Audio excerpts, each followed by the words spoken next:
So here's my setup. I've got it on 3.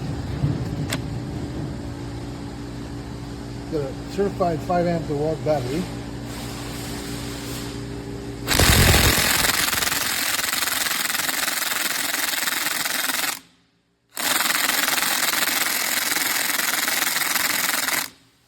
That's 250 foot-pounds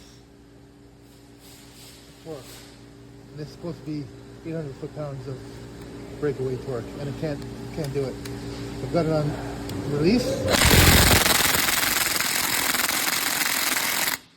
can't do it.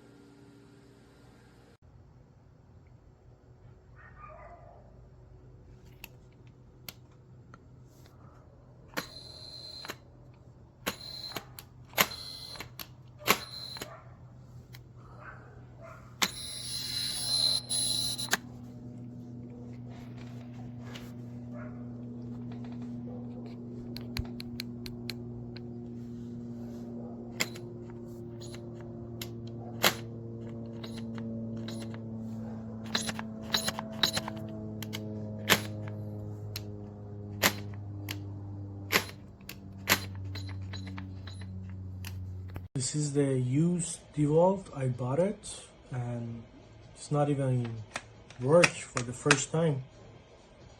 So nothing. See, the lights are on, the settings are changing. Not even no single move. The battery is fully charged. Very disappointed. Very disappointed.